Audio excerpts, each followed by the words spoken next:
Ross Dellinger, Yahoo Sports, who has joined this show a bunch, probably 2 or 3 dozen times over the years. Latest story that he put out right before we started the show, a day after news emerged of a proposed new model, expanded college football playoff, importance of seeding by structure of the 14-team field. Now, granted, again, that's in 26. Champions of the SEC and the Big Ten would hold exclusive rights. This is one of the models on the first round buys. There's 2 first-round buys because 14, you got to kind of make it that way. Those 2 conferences would have a bye in the first round, the champions. For example, if it's Georgia or whoever, and it's Michigan or whoever, they would have first-round buys, and then if they win the next game, they're in the semifinals. They'd still have to win some games.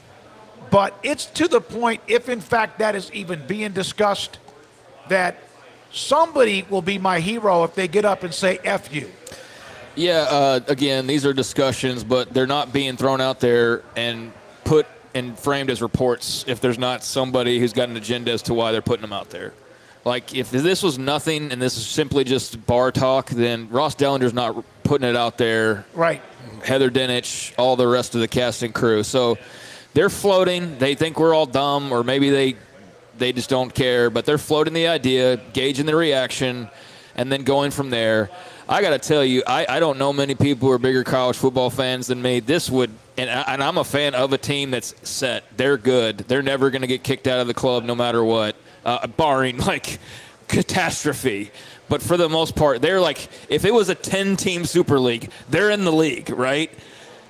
And I'm even going, like, this makes me not want to care at all. Like, I don't want to just see these 2 just force their way into setting the stage for themselves for the rest of time in this sport, and when everything's already geared towards them anyway. So if this is actually anywhere close to legitimate, man, it's a good thing that you have such big fan bases, because I can guarantee a lot of people are going to leave in droves, and maybe it won't matter because Michigan will still pull in 7 million viewers when they're playing Minnesota, and then when they play Texas eventually in the 16-team SEC Big Ten playoff, then that'll get 20 million viewers or something. That's great. I may or may not be one of them. I can guarantee that as of today, I will watch whatever version of a playoff that's out there that is inclusive. But this whole, we're going to do our own thing, just somebody needs to grow a pair and tell them to go, see where the sun don't shine, and then call them on it.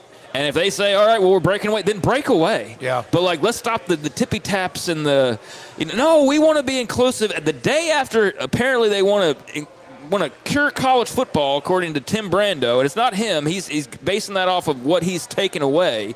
But we hear that one day, and I said I didn't buy that, but he does. That's fine.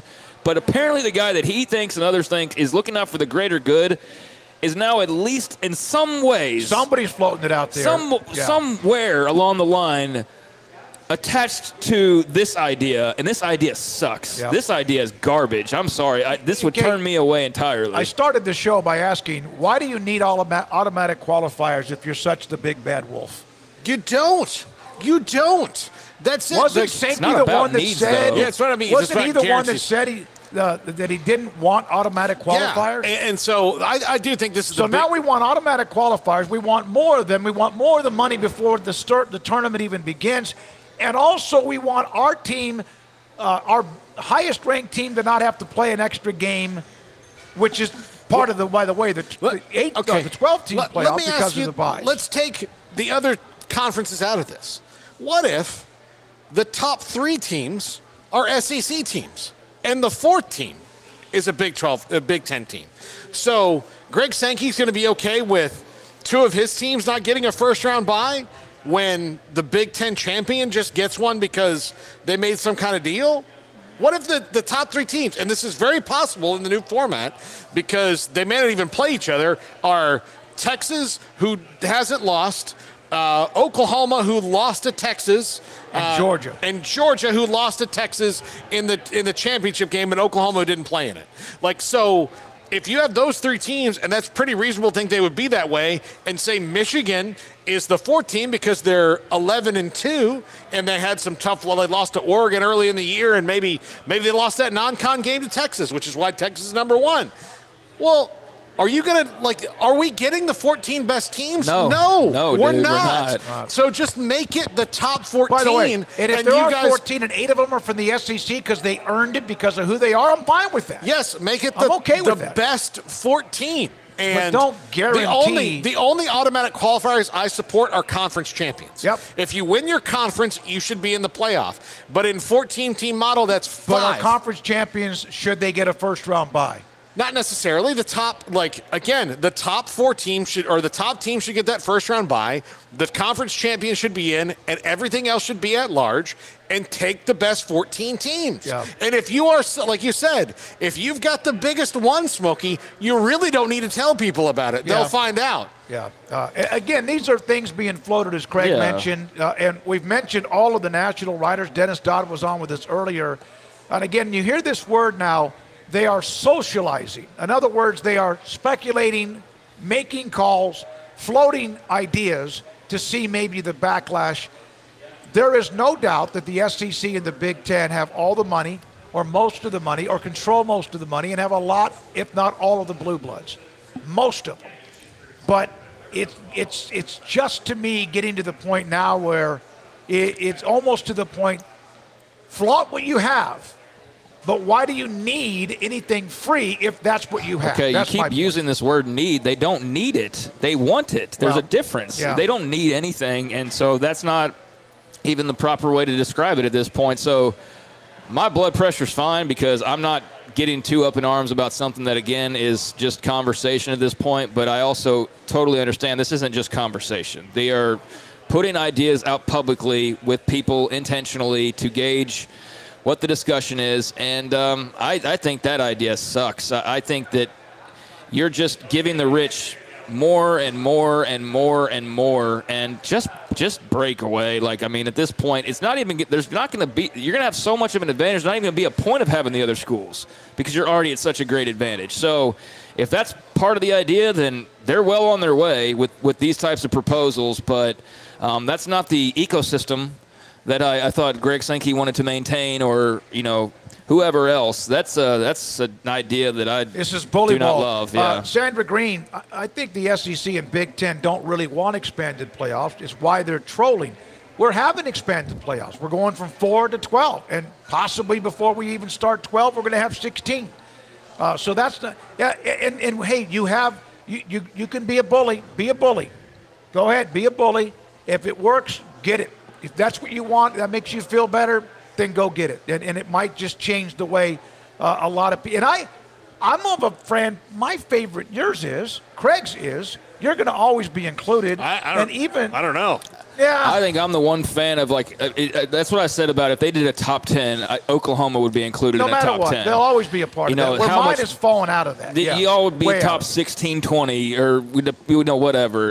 That's subjective, but this is not like what you wanted to hear if you were hoping that Greg Sankey or people like him in power were really true about the whole ecosystem. And this will be the thing where this is what's best for the ecosystem. We'll hear in about 6 months or a year from now, because they simply can't compete with us. So why pretend that we're under a model where everything is equal? This is for the betterment of everybody. I guarantee you that's what we hear here pretty soon.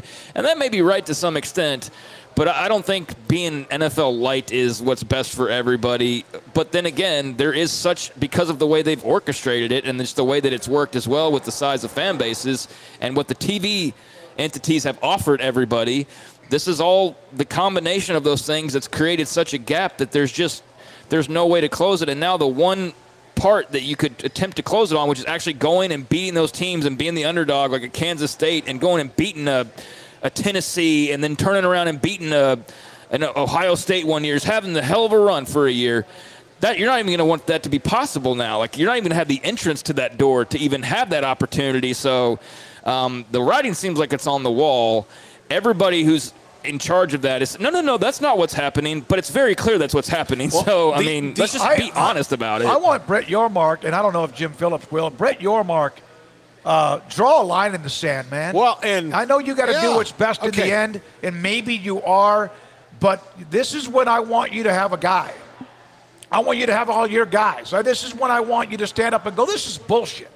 I mean, this is Smokey. The idea, even if you're floating it out there, he would know. The idea that even like Clemson, who's won 2 national championships, who won the college football playoff when it was 4 teams, can't be the number 1 ranked overall team? That Clemson can't do that? Clemson, who slayed mighty Alabama? Well, the idea is probably that they won't be in that league for very long. I mean, I'm look, sure that's part of it. And maybe that's true. Yeah. And if that's the case, then, but to say that an ACC or a Big 12 team, that Kansas State or Colorado or somebody like that can't be number 1 and be the best team in the country, because what you're saying is if the SEC and Big 10 automatically get the buys, then it's pointless for the Big 12 and ACC or Notre Dame to be number 1 in the country. Well, they'll force them into the Big 10 or whatever. Yeah. I mean, that's the whole idea behind all of it. I mean, it's been talked about for going on quite a while now, and we're just actually seeing it kind of in motion, which is, I think, hard for probably some people to swallow. But if you've been expecting something like this, then it's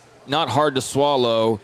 It's totally believable. It's just weird to actually see it kind of in motion, right? And to see and feel like you know where it's going, but not really loving where it's headed. So, again, this is a proposal. We've seen, how many proposals have we seen in the last 48 hours? We're running out of time. We need to get this done the next 30 days, a week ago. Well, that's also a little convenient little trick that's being used of like, let's not spend time to actually float this and actually think about it and give people time to come up with alternatives. Let's put pressure on having to get it done and push it through so then there's no turning back. That's very much a trick that's being used clearly right now. I don't know how you change that necessarily. But, yeah, it's an idea that I don't think is going to be very popular for outside of those two. But then again, do they care? The TV networks and the commissioners and the people in charge outside of those entities, I don't think that they do. I don't think that they care. But I also don't think they're going to leave money on the table. So I think this idea of it's just going to be those two and nobody else matters is not accurate either. They're going to matter to just what extent, though. Will a Kansas State, a Texas Tech, a Baylor, whoever is not necessarily in whatever the conferences are in 5 years, you're not going to like just get rid of free money and, you know, these teams. So how does that factor in is what I wonder. I will say this. Last time you went to a Baylor game was last weekend against Houston. Yeah. Brett Yormark was there. Yeah. He's been to the Foster Pavilion a handful of times. If, in fact, he's there on Saturday when I cover KU and Baylor, then I'm going to see if I can get just 5 seconds with him and say, what in the – is any of this legitimate? And I don't know if I'll get that opportunity or even if he's going to be at that game. He was 1 seat over for me, so me trying to talk to him would have been awkward. Had I done more than just when if it would have been a cold beer, you would have gone over there. No.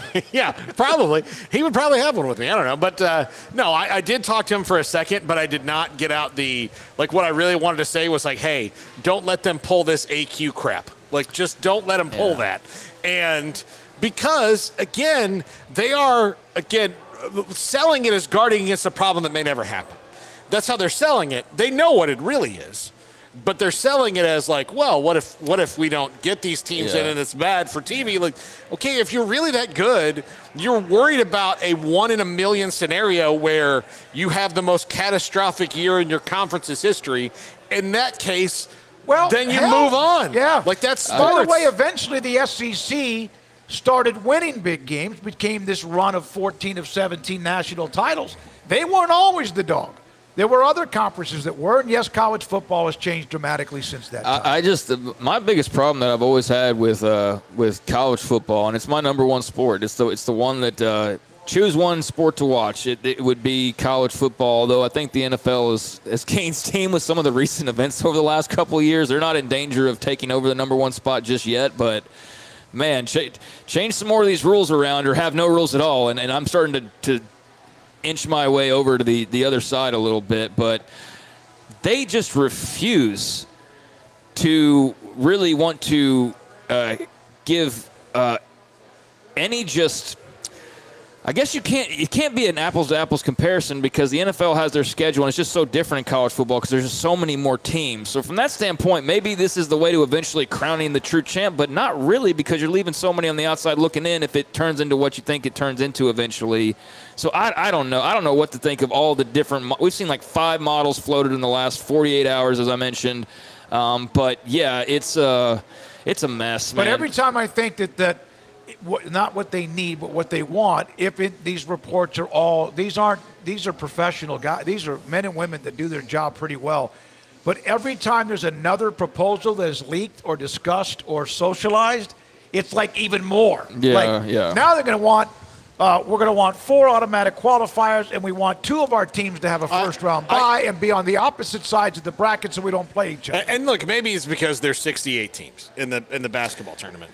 But the logic of applying a basketball mentality on picking the teams to the football tournament, I don't understand how that's a non-starter for them. Mm-hmm. Like, the best thing that they do, the best thing that all college athletics does, and is as great as college football is and fun to watch, when it comes to the postseason, it's been lame. It's lame, dude. Of all the sports, it is. It's so lame. But the one thing they do better than almost any sport, professional or otherwise, is their basketball tournament. Mm-hmm. So instead of copying that model and trying to apply it to the College World Series, the softball, those are great events. They work out really well. You get to see teams play. Like, if you're into those sports, it works out really well. The basketball tournament is the most fun 3 weeks.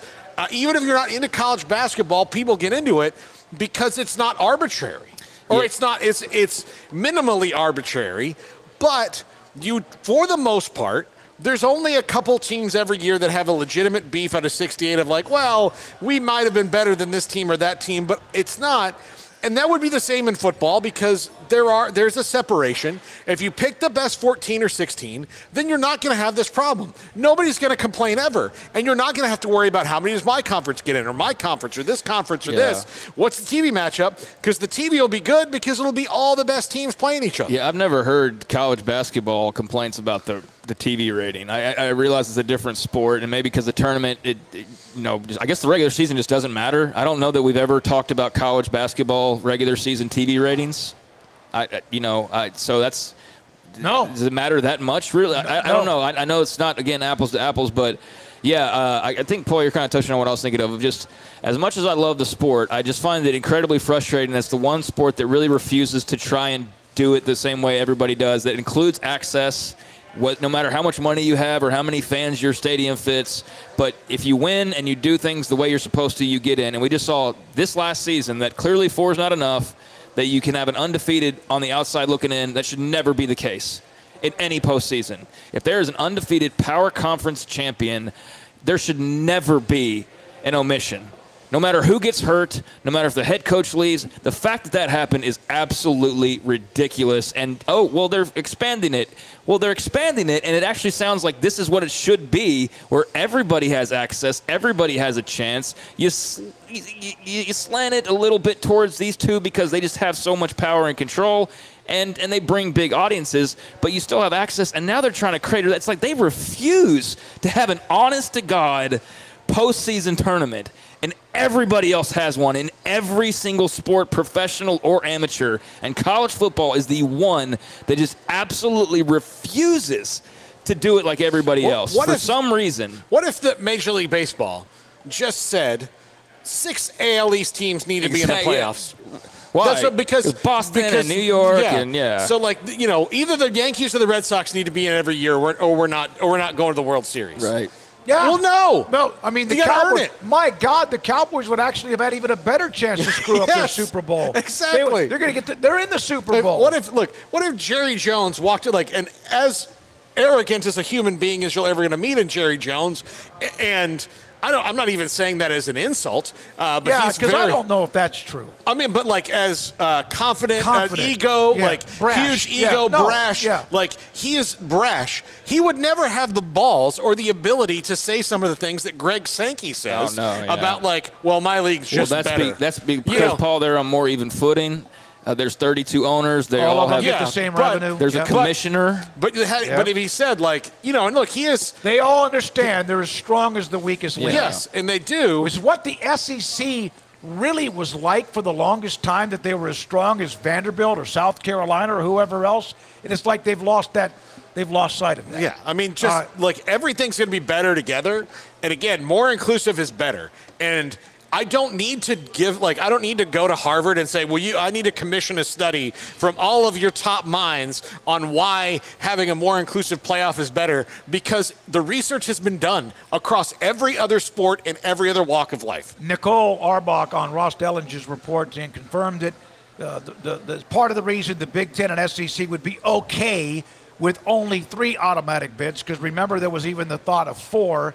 Also hard to imagine, it would be difficult for the ACC and the Big 12 to agree to. If I'm Brett Yormark, there's nothing he can do to really stop anything except for try and fight as best he can, and he needs to do it. He needs to do it. That's what I said. It's not going to be Phillips. Yeah, it's not going to be Phillips. And if they say, you know what, you're out, you're not even getting a chance, well, then I would rather be out and not have a chance and have a little asterisk game with. And I know, like, the fans would drown out any of that talk, but somebody somewhere's got to take a stance and be like, this is BS, man. This is not the way it's supposed to be. It's not the way that it's ever been, and that's fine. New happens. New can be good. This isn't necessarily good. I don't know, but somebody's got to sit there and actually fight back a little bit, because if not, then they're just you have no pride. Resistance. You have You have no and pride. no pride. Yeah. Pivovar is where we've been.